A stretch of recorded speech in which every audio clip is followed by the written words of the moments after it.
Let's go! The Knicks tie up the series 1-1. They escape an absolute miserable collapse against a Jimmy Butler-less Miami Heat team.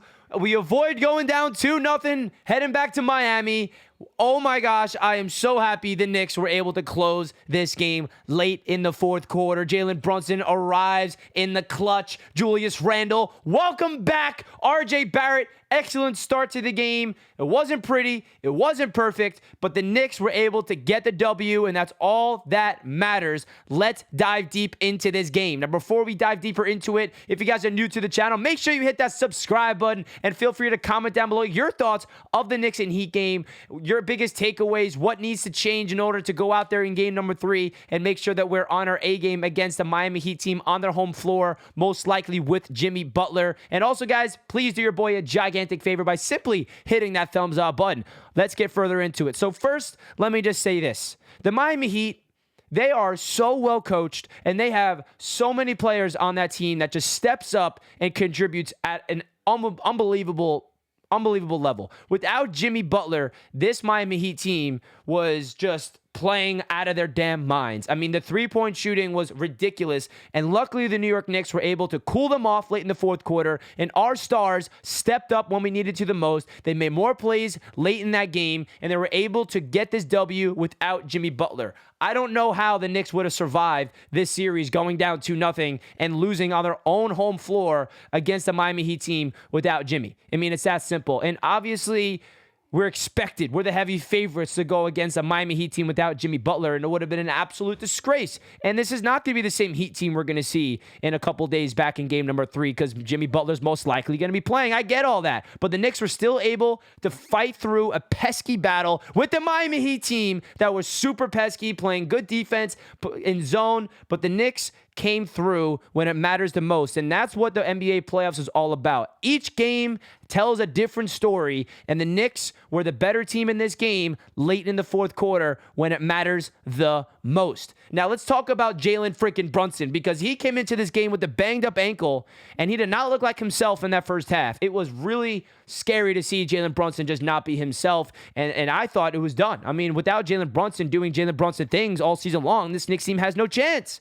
But luckily, in the second half, he became the Jalen Brunson of old, and he finishes with a 30-piece, 5 rebounds, 2 assists, 10 of 19 from the field, 6 of 10 from beyond the arc. That is the Jalen Brunson that we all grew to fall in love with. The most important piece to Brunson's game tonight was waking up in the clutch when it matters the most, because he fell apart late in the fourth quarter in game number 1, and he did not do that this time, and that's big time. We need closers. He's been our closer all year long. Shout out Jalen Brunson. RJ Barrett, he was not playing in the fourth quarter in this one, but he was a big reason for this W. He had 16 points in that first quarter, really help out the Knicks team. It was only RJ and Julius Randle doing anything, to be honest, for this Knicks team in that first half. So RJ Barrett continues to break out in the playoffs. It's a beautiful thing to see our young stud in the making, and RJ Barrett really play consistent basketball game in and game out. Big time from RJ. And let's talk about Julius Randle. Welcome back, Julius. We needed you in game 1. I can't believe there were some Knicks fans telling me that we're a better team without Julius Randle. Totally false. Julius Randle goes out there a near triple-double in his return. 25 points, 12 rebounds, 8 dimes, 8 of 18 from the field, 3 of 9 from downtown. Big-time game from Julius Randle in his return. You can tell that he's still hobbling out there. He's not at 100%, but he's putting everything on the line for our New York Knicks. He's playing tough. He's getting the rebounds. He's making good rim reads, which is really important for Julius Randle, to make sure that he's facilitating the rock with 8 assists. He had a lot of step-back, good vintage shots as well from Julius Randle. So it was really big time to see Julius Randle get back to his old self, because I don't think this Knicks team stands a chance in this series without Julius Randle playing like his old self, his all-star form. So the fact he was plugged in, even on a bum ankle, and put up these types of numbers and was able to help out this Knicks team get the W is a really good sign. He has 3 days of rest to recover for game number 3. Josh Hart, a near triple-double, 14 points, 11 boards, and 9 assists for Josh Hart. Josh Hart was playing crazy basketball late in that fourth quarter. He had 2 big-time clutch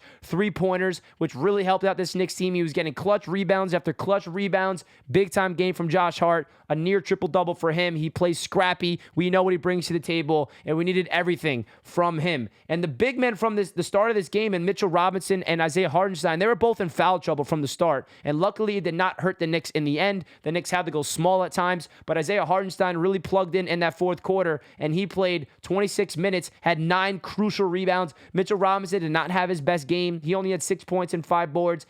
Quentin Grimes played in that fourth quarter, and he had 3 points, but he was playing really good defense on Gabe Vincent and Duncan Robinson and Strus late in that fourth quarter to cool them off, because that's the crazy thing about this Miami Heat team, guys, is they have shooters all over the place. All they're doing is running all over the place off the ball, sending off-ball screens. The Knicks are just trying to keep up with them. And even if you play good defense, the Heat have such great shooters where you're in their face. Gabe Vincent from way downtown. I mean, Duncan Robinson, Kyle Lowry, the savvy veteran he is. Like, this Miami Heat team, he's got to tip your cap to them, man. I've really gained a lot of respect just for how deep that Miami Heat team is, bro. It's going to be a dogfight. The fact that this went this close without Jimmy Butler tells us that this is going to be a series that goes 6 or 7. No doubt in my mind about that, bro.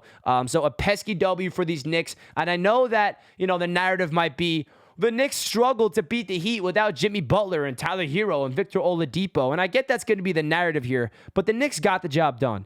All that matters is a W or a loss. If we lost the game, that's what the narrative really should be. I don't care that we were in and out of this game. All that matters is in the clutch, in the fourth quarter, they were able to be the better team with 5 minutes to go. They hit their clutch shots, they got the clutch rebounds, they hit the clutch free throws, and they made more plays when we needed to the most. That's what really differentiates these games in the playoffs, is with 5 minutes to go, and we have a guy in Jalen Brunson who's finally waking up in the clutch like he did all season long. It's a beautiful thing to see. Now, what I want to see from these Knicks in terms of adjustments going into game number 3 back in Miami, when Jimmy Butler is most likely going to be back in the lineup, is they really have to defend the three-point line. And I don't know what adjustments need to be made, but this Knicks team is just allowing these shooters to come off ball screens and just have these wide-open shots. And I like the Knicks defense defending the paint, but the defense on the perimeter has been lackluster throughout this entire series, and we're allowing these Miami Heat players to just shoot wide-open shots. There are times where we're playing great defense, but the ball does not go in our favor. And we got to crash the glass, man. Stick to the roots. Win on defense. Win with more rebounds, get second chance opportunities, play in transition, and that's how this Knicks team wins. I mean, we out-rebounded the Heat 50-34. Like, that is New York Knicks basketball. That's how we win. Freaking 50-34, that's big time. Plus 16 on the boards. That is what I'd like to see. And the Knicks had 21 free throws, 23 assists, 4 steals, 34 points in the paint, 5 fast break points, only 12 bench points. But at the end of the day, man, this was a pesky, hard-fought battle. This series is really going to be crazy. And the Knicks got to go to Miami, the Knicks are proven to be a good road team.